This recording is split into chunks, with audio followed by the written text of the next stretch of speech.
오늘도 은혜와 평강이 함께 하시기를 축복합니다. 오늘부터 이제 성경을 바꿔서 새로 보려고 하는데요. 오늘부터 새롭게 볼 성경은 아모스서입니다. 오늘 아모스서 1장 1절에서 3절 말씀 함께 보시겠습니다. 유다 왕 우시야의 시대, 곧 이스라엘 왕 요아스의 아들 여로보암의 시대 지진 전 2년에 드고아 목자 중 아모스가 이스라엘에 대하여 이상으로 받은 말씀이라. 그가 이르되 여호와께서 시온에서 부르짖으시며 예루살렘에서부터 소리를 내시리니 목자의 초장이 마르고 갈멜산 꼭대기가 마르리로다. 여호와께서 이와 같이 말씀하시되 다메섹의 서너 가지 죄로 말미암아 내가 그 벌을 돌이키지 아니하리니 이는 그들이 철 타작기로 타작하듯 길르앗을 압박하였음이라. 아멘. 하나님의 은혜와 사랑이 함께 하시기를 먼저 이 시간 축복합니다. 이 아모스서는 신앙인으로서 우리가 이 신앙인으로서 이 땅을 어떻게 살아가야 되는지 여기에 대한 그 명확한 기준을 우리에게 알려주는 성경입니다. 한마디로 세상 속에서 이 신앙인의 정체성이 무엇이냐, 바로 이 문제를 우리에게 명확하게 알려주고 있습니다. 하나님의 사람으로 살아가기 힘들다 말하는 요즘 세상에서 이 선명한 하나님의 길이 무엇인지를 보여주는 성경이기 때문에 그렇습니다. 자, 먼저 이 아모스서가 기록된 시대적인 배경을 우리가 먼저 공부할 필요가 있습니다. 아모스 선지자는 여로보암 2세 때 주로 활동했어요. 근데 이 시기가 언제냐면 이 호세아 선지자와 이사야 선지자가 같이 활동하던 시기입니다. 이 황야에서 양을 치고 있던 이 아모스는 하나님의 부르심을 인하여서 이 남유다에서 북이스라엘로 향해서 하나님의 말씀을 선포했습니다. 자, 이 시기는 애굽을 포함한 이 주변의 외세 세력들이 일시적으로 약해졌을 때예요. 아수르가 이스라엘을 위협하던 시리아를 함락시켜 버렸어요. 그리고 나서 그 시리아를 함락시켰던 아수르도 이 급격하게 국력이 쇠퇴해서 주변의 나라들을 갖다가 공격하고 이럴 수 있는 상황이 아니게 몰락해 버렸어요. 애굽도 이 내부적인 상황으로, 그 이집트도 내부적인 상황으로 약해져서 밖에 있는 다른 나라들을 어떻게 할 수 있는 상황이 아닐 정도로 약해졌습니다. 한마디로 이스라엘을 괴롭힐 주변의 열강들이 일시적으로 없어졌어요.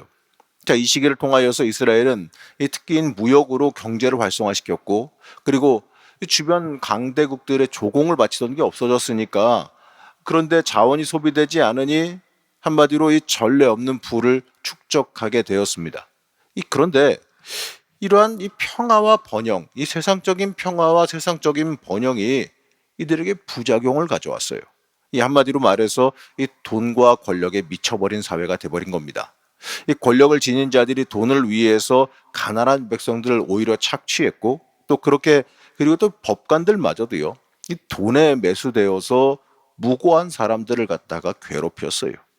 이 권력층은 이 부당하게 모은 재산을 이용해서 부동산 투기를 일삼았고 또 향락을 일삼았습니다. 마치 보게 되면요, 요즘 우리 사회에 비슷하기도 해요. 어찌됐든 간에 그 시대는 하나님의 말씀과 거리가 멀어진 시대였어요. 사회적으로 타락했고 영적으로 타락했습니다. 재미있는 건 말이죠, 이러한 모습인데도 겉보기에 이 종교적인 활동은 굉장히 크게 드러났다는 거예요. 하지만 하나님 보시기에는 껍데기밖에 없었다고 표현하십니다.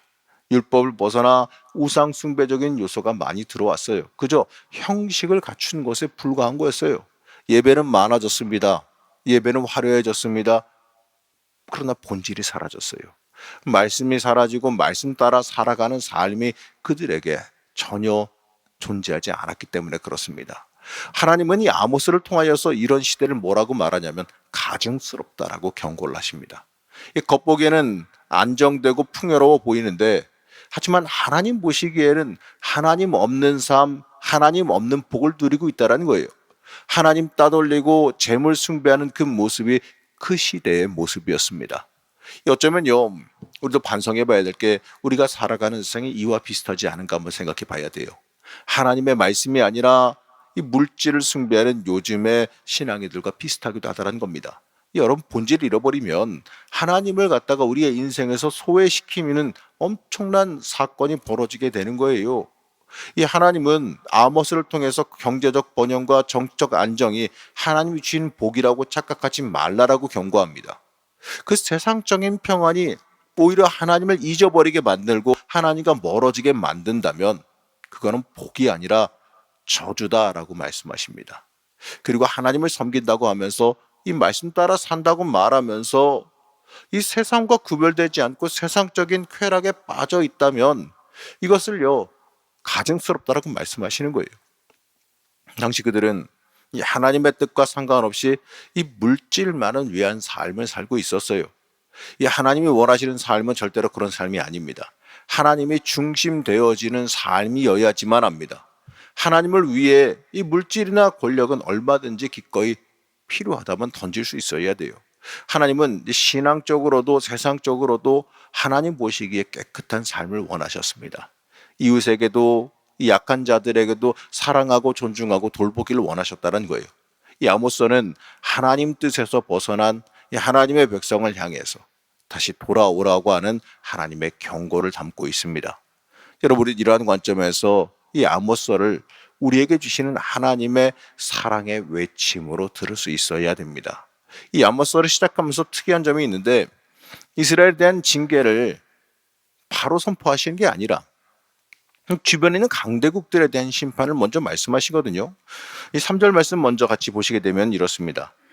여호와께서 이와 같이 말씀하시되 다메섹의 서너 가지 죄로 말미암아 내가 그 벌을 돌이키지 아니하리니 이는 그들이 철 타작기로 타작하듯 길르앗을 압박하였음이라. 이렇게 말씀하십니다. 자, 이 아모스는 1장 3절에서 2장 3절에 걸쳐서 계속해서 이방 강대국들에 대한 심판을 말씀하세요. 그리고 그들이 왜 심판받는지 그 이유까지도 말씀합니다. 자, 이 부분을 방금 읽은 부분을 보게 되면 하나님의 심판하실 때 명확한 이유가 있다는 걸 보게 되는데 이 첫 번째 심판은 다메섹을 향해서 갑니다. 그 당시에 이스라엘 백성들이 가장 적대감을 가진 나라가 어디였냐면 아람이었어요. 이 아람의 수도가 어디냐면 다메섹입니다. 그 아람은 이 솔로몬 때부터 이스라엘과 적대적인 관계를 유지하고 있었습니다. 이 하나님은 이 다메섹에 대해서 심판하는 이유로 뭐라고 말하냐면 이 길르앗 라몬 사람들을, 이 길르앗 지역 사람들을 잔악하게 압제했기 때문이다 이렇게 말합니다. 심지어 뭐라고 말씀하시냐면 비유적으로 철 타작기로 타작했다라고 말씀하시는데 이 말은요 실제로 잔인하고 비인격적으로 길르앗 백성을 괴롭혔다는 의미죠. 다메섹의 이러한 모습은 어떻게 보게 되면 요즘 사회도 볼 수 있는 것 같아요. 자신의 유익을 위해서 이웃을 괴롭히고 착취하는 모습이 바로 이러한 모습이겠지요. 자신 나라의 유익을 위해서 다른 나라를 침공하고 학살하는 것도 똑같은 일입니다. 공의로우신 하나님은 이러한 죄악에 대해서 슬퍼하십니다. 그리고 심판하세요. 하나님은 이러한 이 아람에 이 공의로운 심판을 내리시는데 4절에서 5절 말씀입니다. 내가 하사엘의 집에 불을 보내리니 베나닷의 궁궐들을 사르리라. 내가 다메섹의 빗장을 꺾으며 아웬 골짜기에서 그 주민들을 끌으며 베데덴에서 귀잡은 자를 끊으리니 아람 백성이 사로잡혀 기르에 이르리라.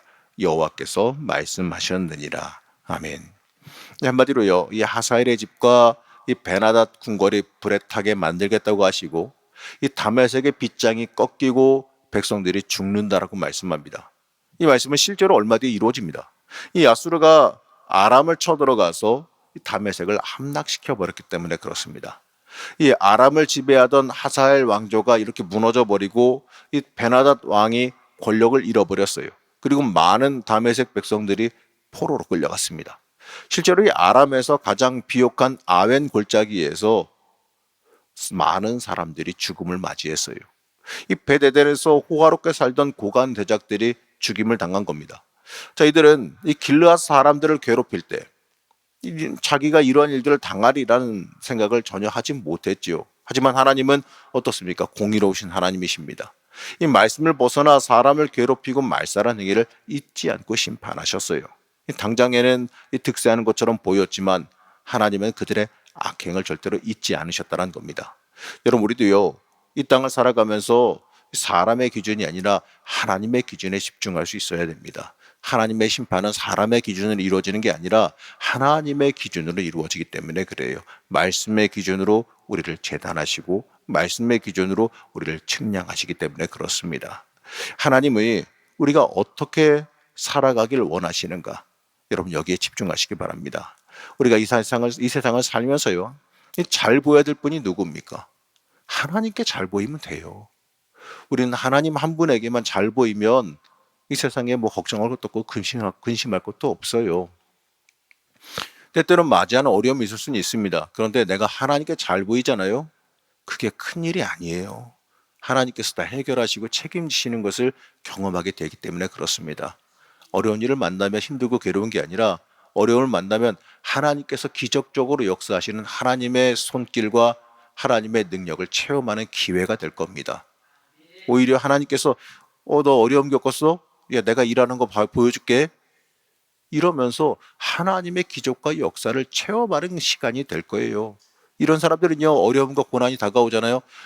그럼 그 어려움과 고난에 겁먹기보다 야, 하나님이 이번엔 또 어떻게 역사하실까? 왜냐하면 그걸 확실하게 믿고 경험했으니 하나님이 이번에는 어떻게 이걸 또 좋게 만들어 주실까라고 하는 기대가 생긴다는 거죠. 여러분에게도 이 기대가 먼저 생기기를 축복합니다. 아모스를 읽어가면서 여러분 우리가 배워야 될 건 이겁니다. 하나님의 기준입니다.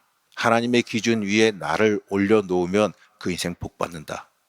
간단한 이야기지만 우리가 잘 지켜 행하지 못하는 거죠. 하나님은 하나님의 백성이 물질 만능주의 하나님과 상관없이 살아가는 거 이런 걸 원하지 않으셨어요. 이 돈과 권력의 인격을 말살하는 세상을 하나님은 싫어하셨습니다. 우리는 하나님이 중심이 되고 말씀이 중심이 되는 삶을 살아가게 소원해야 됩니다. 말씀에 근거해서 하나님의 그 마음을 품고 이 땅을 살아갈 수 있어야 됩니다. 물질과 내 아님만 생각하면 하나님의 뜻을 따를 수가 없어요. 나 좋은 것만 생각하다가 하나님과 관계없이 살아가는 죄악을 범하고 만다라는 거예요.